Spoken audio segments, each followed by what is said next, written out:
Hej och välkomna till Udda Ting, en podcast om sällsamma historier, kreativitet och kreatörerna själva.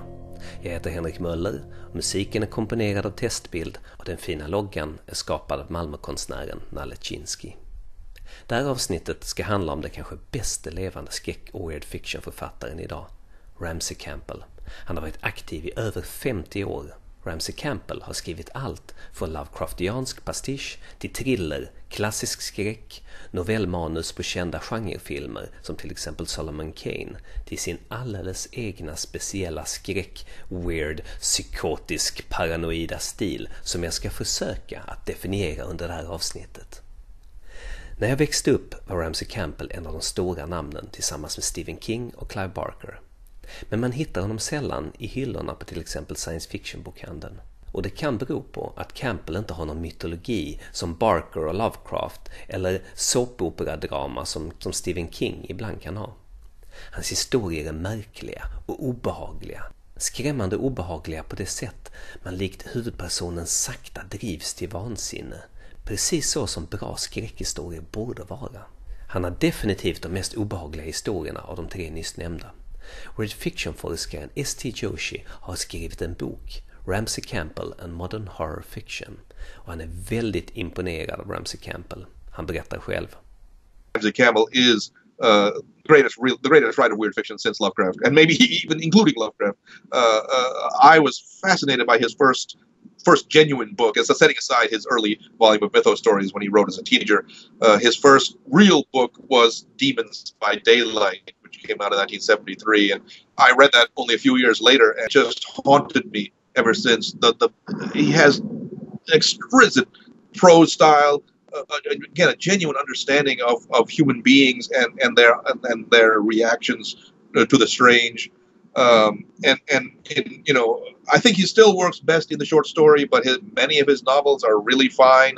Things like Incarnate and the House on Nazareth Hill. Yeah, I actually think House on Nazareth Hill is the best haunted house novel ever written. Better than Shirley Jackson's The Haunting of Hill House. It would be difficult to surpass that novel. And Incarnate is a tremendous fusion of dream and reality. It's a long novel, but extremely satisfying and very powerful. So it was natural for me to if I'm going to write about one writer of horror fiction after Lovecraft, it would have to be him. Det är svårt att prata i termer av handling, för det skrämmande och den svarta humorn ligger i Campbells prosa. Hans beskrivningar av till exempel mjölkflaska, läckande, stinkande av rutten mjölk och så hal att det nästan glider ur vår huvudpersons grepp. Han har en stil som jag bäst kan beskriva som en stil som går i spiraler, runt, som om en galning själv hade skrivit boken, och det övernaturliga är alltid svårnämnbart. Det är också mycket svårt att sätta fingret på det nu när man så här i efterhand ska berätta, återberätta eller beskriva för utomstående. Förutom huvudpersonerna i hans böcker är nästan alla karaktärer obehagliga, konfrontativa och aggressiva på ett väldigt brittiskt sätt. Feta små gubbar, grisrosa i huvudet, som dreglande och spottande och fräsande väser. What do you want? Det är så nära jag kan komma en beskrivning av Campbell. Så jag lät nollbudgetfilmfestivalens grundare VideoDirekt, alias Claes Lejonhuvud, som har läst de flesta av böckerna i Campbells mäktiga katalog. Jag bad honom att beskriva dem och hans berättarstil för er. Ramsey Campbells böcker har vissa likheter med Lovecraft, men det övernaturliga hotet är senilt och kraftlöst. Det är fumligt och halvformat. En rätt typisk beskrivning kan vara följande. Huvudet orkade inte ens forma några anletsdrag. Karaktärerna är förvirrade och tomma. De försöker kommunicera med sin omgivning men blir hela tiden missförstådda och motarbetade.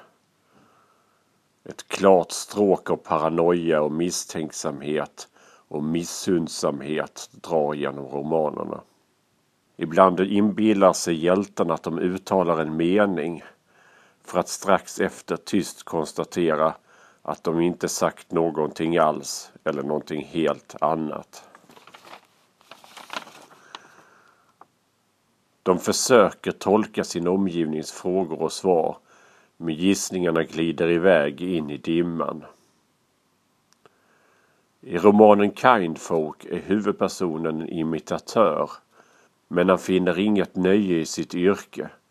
Det är snarare ett tvång, en vild tvångsdrift som driver honom att imitera.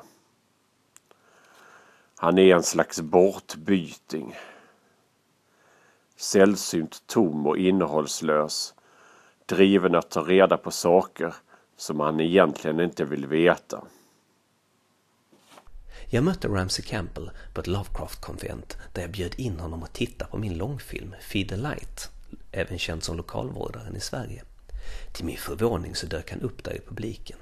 Efteråt när jag hade min questions and answers med publiken så fick jag mitt livs första scenskräck. För där satt Ramsey mitt i publiken och stirrade på mig med sträng min. Efteråt så var han väldigt artig och började prata om film. Ramsey är en stor cineast och han rekommenderade flera filmer för mig. Bland annat den då helt nya filmen It Follows som han tyckte var väldigt bra. Han tyckte att det var bra eftersom den inte förklarade det övernaturliga och att vi som tittare bara fick acceptera att så här är reglerna i den här filmen.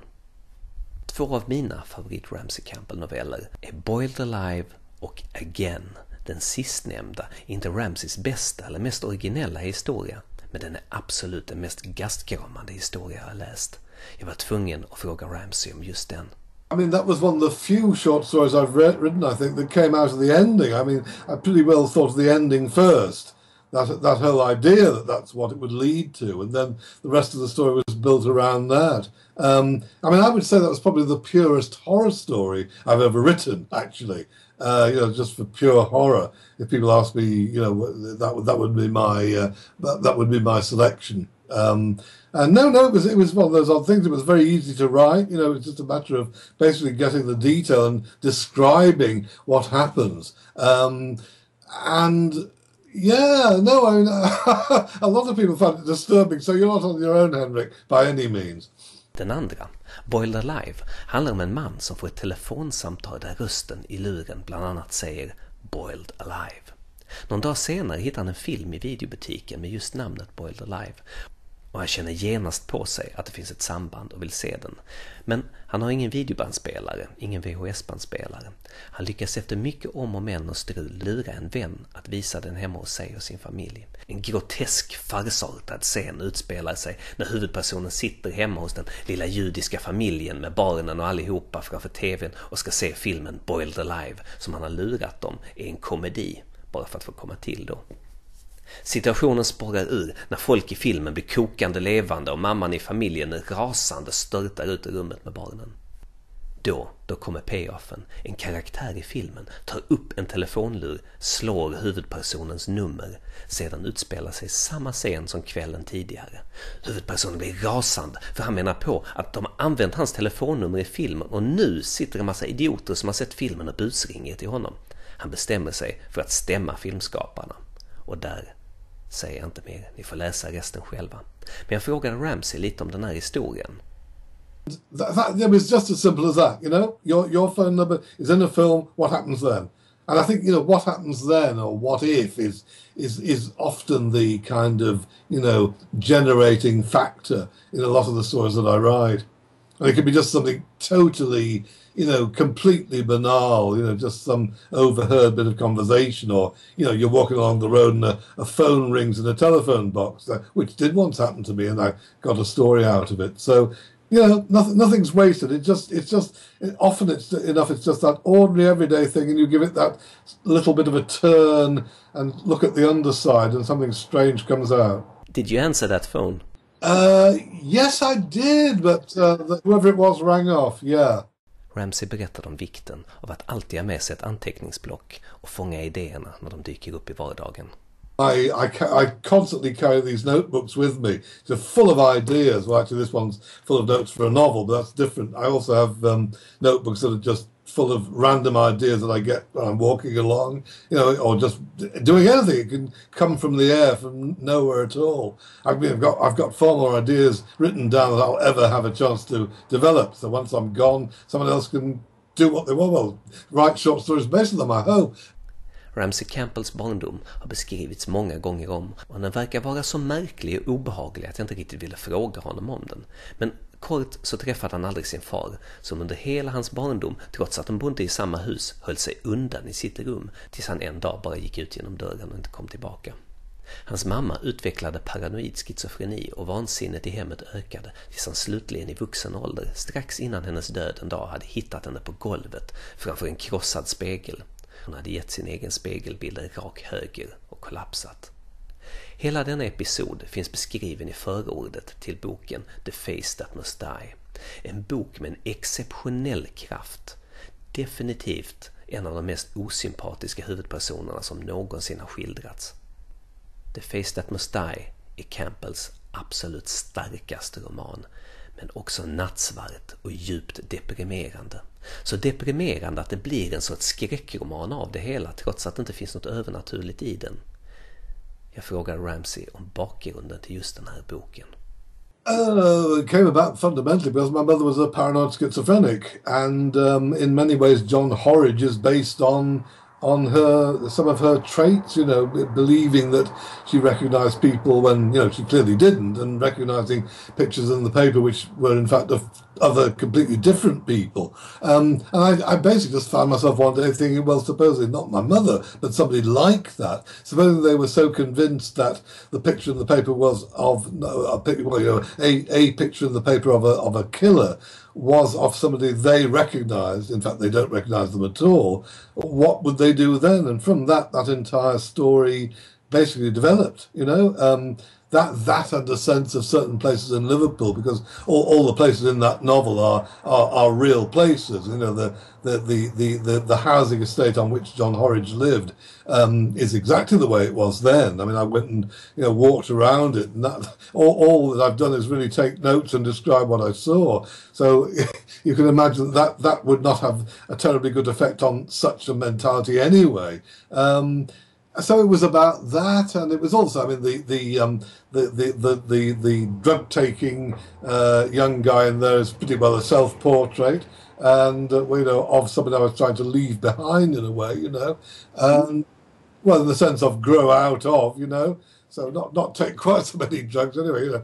In fact, I mean, by the time I started writing that novel, I'd finished dropping acid, having had a bad trip experience and not wanting to repeat that. And so basically the novel is a way of trying to get beyond the person I had been. But it's fundamentally, it's really, you know, drawing very largely on my experience, my childhood and early adulthood of, you know, living with somebody who was, I'm afraid, mentally, you know, well, unfit. Well, no, I think it would be fair to say I was trying to draw on those experiences because they have a certain element of the cosmic in them, and you know, I try not to waste anything basically as a writer. You know, if I've experienced it, I'll try and use it sooner or later, or you know, develop it, or you know, find something in it that I can use. So no, that's part of the process. Om man vill läsa Campbells övernaturliga berättelser så rekommenderar jag The Grin of the Dark från 2007. Den handlar om en författare som ska skriva en biografi om en gammal Carney och senare stumfilmskomiker, Tubby Thackeray. Enligt legenden så skrattade folk bokstavligen ihjäl sig. Ju mer han gräver, desto mer sugs han ner och blir smittad av galenskapen som omger Tubby. Boken är en psykadelisk skräck och absurd komedi av oöverträffat slag. Men bakgrunden till boken är intressant. Ramsey hade skrivit en annan bok år 1989, Ancient Images, som handlar om den sista förlorade stumfilmen med Bela Lugosi och Boris Karloff. Det som ser filmen blir sinnessjuka och tar livet av sig, och märkliga saker börjar hända. En bra idé, men dåligt genomförd. Trots detta så gillar jag boken just för att idén var så bra, och den hade otroligt bra bitar. Jag hörde att Ramsey själv inte var nöjd med boken, så jag frågade honom. Oh, that was simply because I wanted to write a story about a lost black and white movie with Boris Karloff and Bela Lugosi. You know, that was the starting point of it. But then I had to have it haunted in some way. And frankly, I don't think I've really found the right way of addressing it. I think, you know, the book falls into two bits, really. On the one hand, you've got this movie. On the other hand, you've got the haunted landscape of Redfield. And for me, they don't quite gel. I mean, there's bits of two good books there, but they're two halves of two different books, I think. But I'm fond of both, and in fact, funnily enough, because I felt I hadn't quite got it with the film within Ancient Images. That's why I wrote The Grin of the Dark, to try and address once again the idea of black and white cinema. In this case, it was silent cinema, and to make it in some way the source of the uncanny. And perhaps maybe I succeeded a bit better that time. 2 år senare, 1991, skulle Theodore Rorschach skriva en av mina favoritböcker, Flicker. Ett mästerverk, tydligt inspirerad av Ramseys bok. Flicker handlar om en ung man som för att imponera på sin äldre älskarinna stjäler en film hon önskat sig ur en filmsamlares baklucka. Men det visar sig att det är fel film han har stulit. Det är en betydligt mer sällsynt och värdefull film av den mytomspunne tyske filmregissören och Orson Welles-kollegan Max Castle. När filmen visades första och enda gången utbröt kaos i biosalongen och publiken började mörda varandra på plats. Filmen hade gjort något med publiken. En film som en sorts Lovecrafts Necronomicon som driver folk till vansinne. Här beskrivs den briljant som en sorts dubbelexponering, det vill säga att det finns någonting bakom bilden vi tittar på som du inte kan se, men som sjunker in i ditt undermedvetna och omprogrammerar din hjärna. Handlingen i romanen Flicker var en av de få riktiga fiction-uppenbarelserna jag fått i vuxen ålder. Jag var djupt imponerad. Senare skulle Ramsey göra comeback och skriva om storyn i sin gamla bok Ancient Images om den fördömda filmen. I den kan man tydligt se Ramseys speciella stil i högform när den vrider handlingen i spiraler, och allt som kan gå fel går fel och intrigerna haglar. Ramsey har kallat den en av sina personliga favoriter av sina romaner. Så här beskriver Ramsey själv The Grin of the Dark. The Grin of the Dark, you see, I think is a nightmare comedy. Comedy of paranoia is the actual term I would use.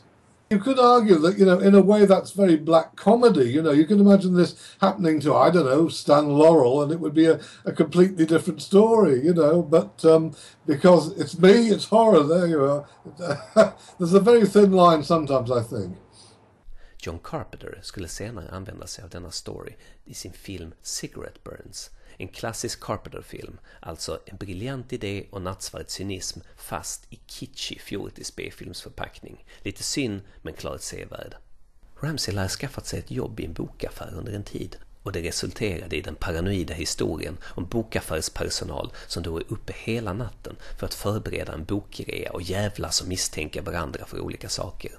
Jag frågar lite om bokens tillkomst. Well, we just felt we were financially, shaky. We were not doing that well. So I actually felt I had to get a job, instead of just writing. I mean, things didn't last long, luckily, because my wife was teaching then as well. So that solved the problem for us. But no, it was just that I wanted to find a job that I enjoyed. In fact, Mark Morris, the British horror writer, a good friend of ours, he was working in a branch of Borders, the same chain, in Leeds, and he said he'd heard that this place was opening near me, suggested maybe, this was a possibility, and I duly went and got the job. I only worked there for about 6 months, but no, I had a good time, and it was it was only after I'd left I thought, hang on, there's material here, why don't I use this? And oddly enough, originally I was simply planning to write a short story set in the lift,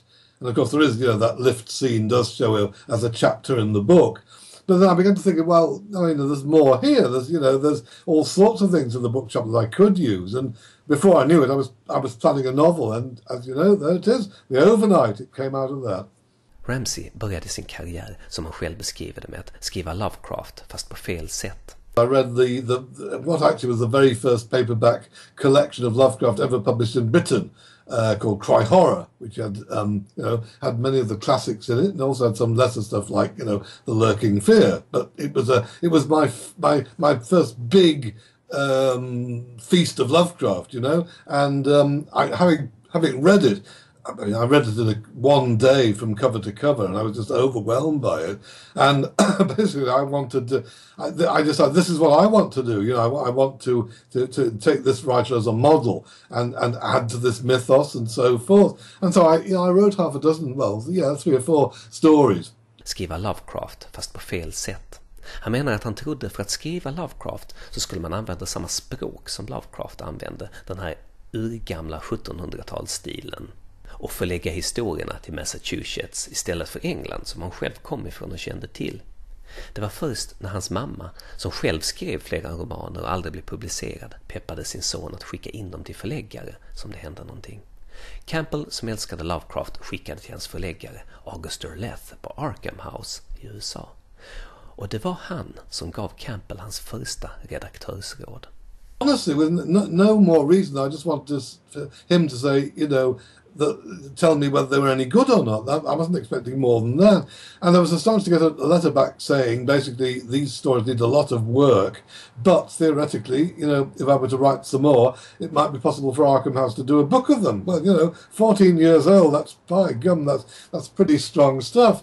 He then sent me a long editorial letter, explaining what was wrong with them, and by gum, there was a lot that was wrong with them.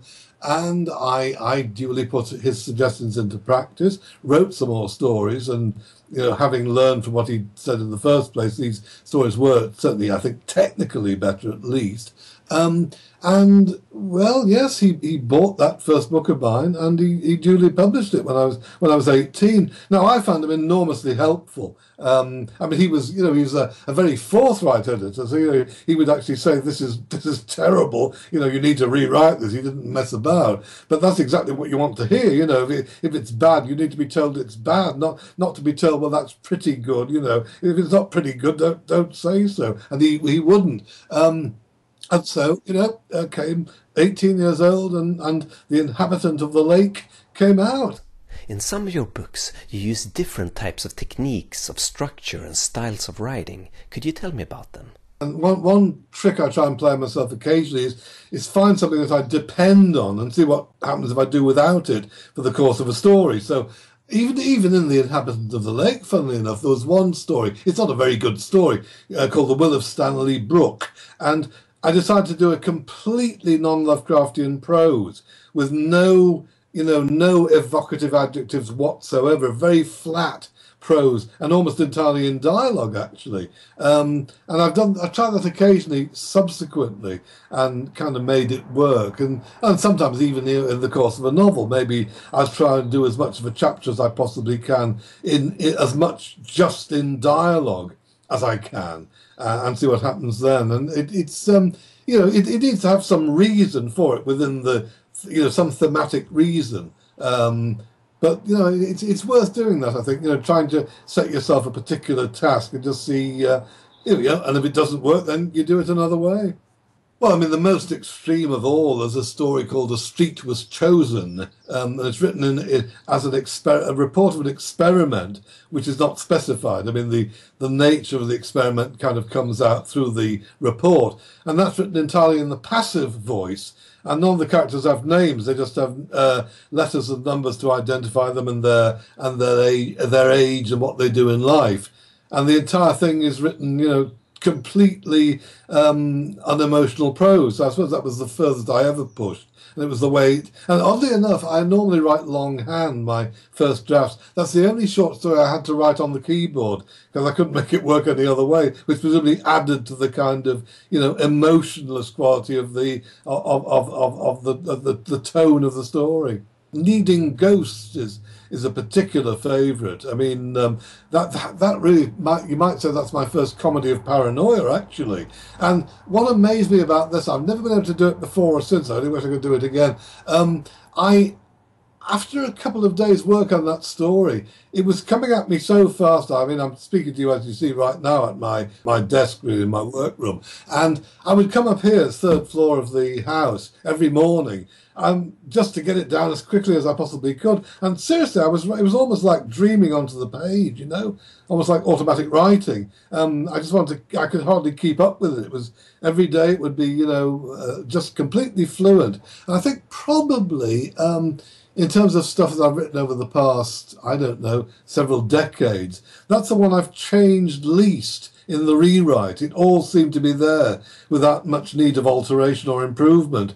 And in a way, I wish I could do that again, but I can't. But it's really like just a dream that appeared before me as I wrote. Why do you think that is?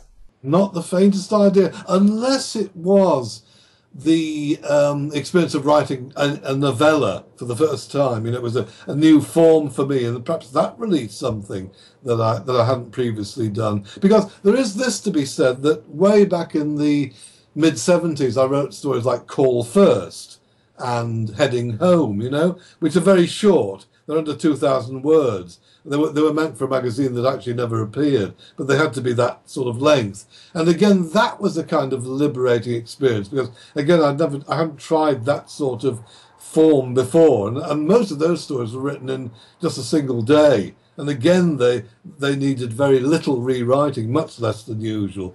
So it may be the whole business of just trying a form that I've not tried before that lets me, who knows, liberate some creative principle.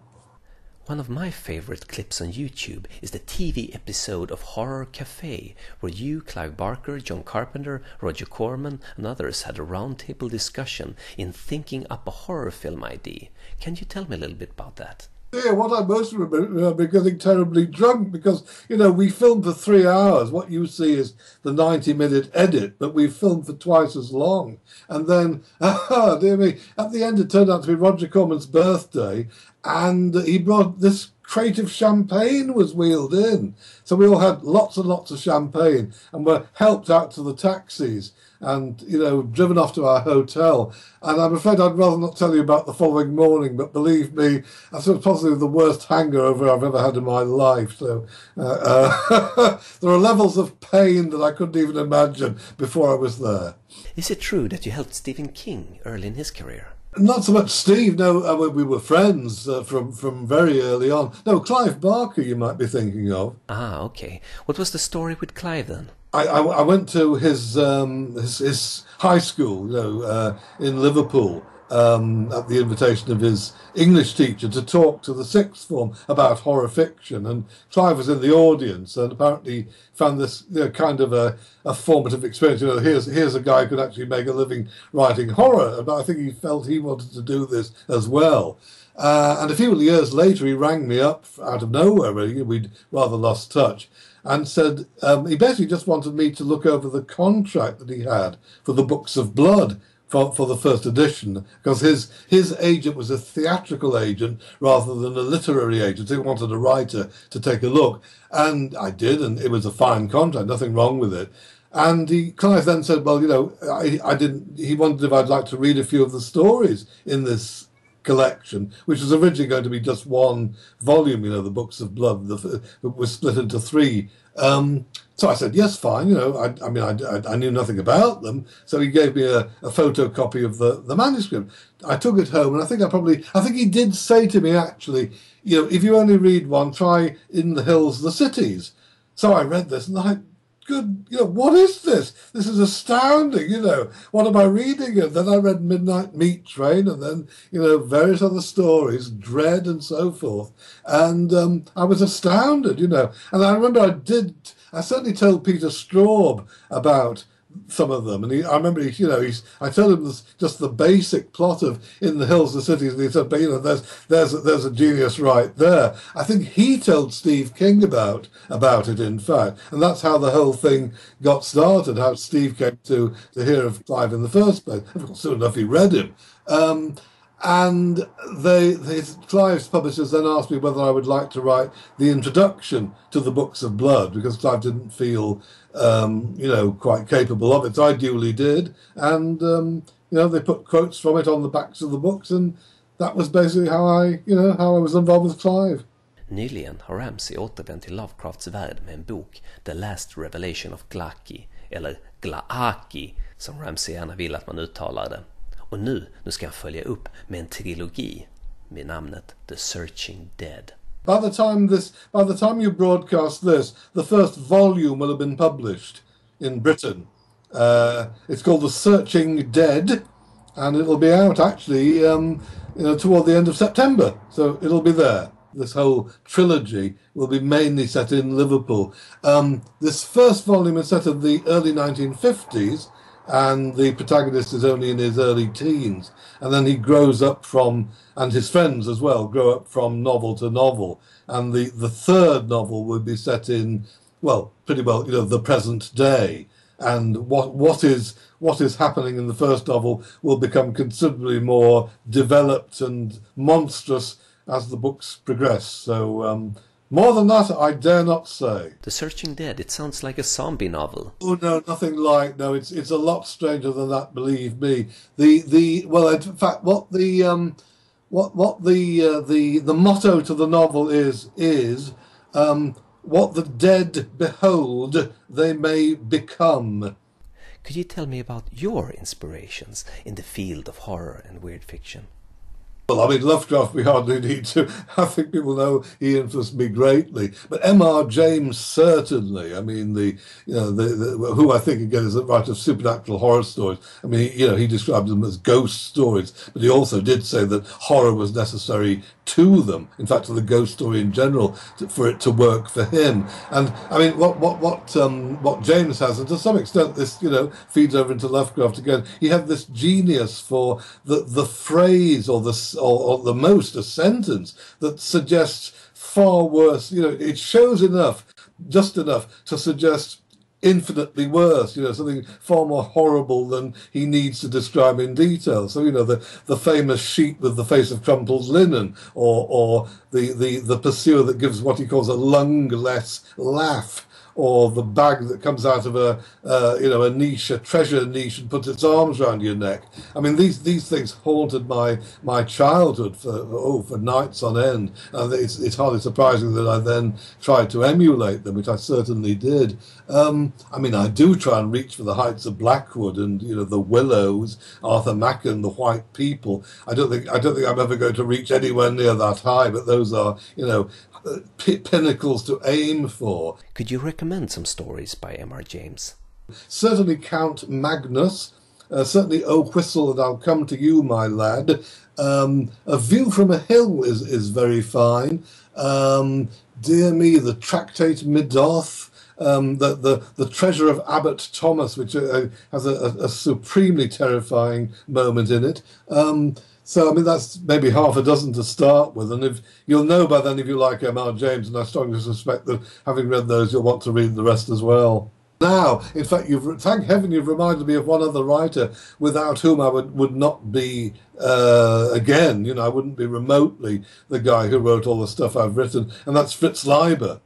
And I mean, he's, to my mind, is the great genius of the modern urban supernatural horror story. Smoke Ghost it's the urban landscape, it's no longer haunted in the usual way, in the sense of being invaded by the uncanny. It's actually the source of the uncanny. The ghost in Smoke Ghost is actually the essence of the big city, and it's a wonderfully terrifying concept, which he works out very much in an M.R. Jamesian fashion. I mean, I think Fritz was one of the great geniuses of the field. So I read him when I was in my mid-teens, and again he showed me very much the way I wanted to go. Is there any new interesting writers out there in the field of weird fiction today that you could recommend? There's a very fine book called Dark Matter by Michel Paver, which is set in, now, I may get this wrong, it's either the Arctic or the Antarctic, and a lot of the novel takes place in absolute darkness with one man by himself, except he's not, and it becomes increasingly clear that he's not alone, and he only wishes he were. I mean, that's a superb novel called The Loney by Andrew Hurley, and that too is a very fine piece of somewhat Macanesque folk horror. That's very fine and highly recommended. So, and there's so much more here. I could really go on for half an hour longer. I mean, the field is still hugely vital. There are lots and lots of new writers, or relatively new writers, coming up and developing and doing new things and very powerful things. I think if I had to answer your question, finally, It's probably film as much as anything else. And there's one filmmaker above all who half a dozen of whose films have terrified me on an absolute visceral level, and that's David Lynch. And if I had to go for just one, it would be Lost Highway. And every time I watch the opening section of Lost Highway, I just feel utterly terrified. I mean, it doesn't go away. I've written an essay about it, so I had to watch the whole thing again. And as soon as I put it on the screen, I thought, no, I'm going to have to go through this yet again. Now, I don't mind that. On the contrary, I wish more films did it. But there are very, very few that do. Although I did like It Follows. So luckily, it never ends. There's still good stuff out there. Not least yours, Henrik. So you carry on, man. Thank you. Oh, my pleasure, Henrik. Good to see you again. Good to see you. Bye bye. Look after yourself. Bye bye. Ja, det här var allt för den här gången. Jag heter Henrik Möller och musiken är skriven av Testbild.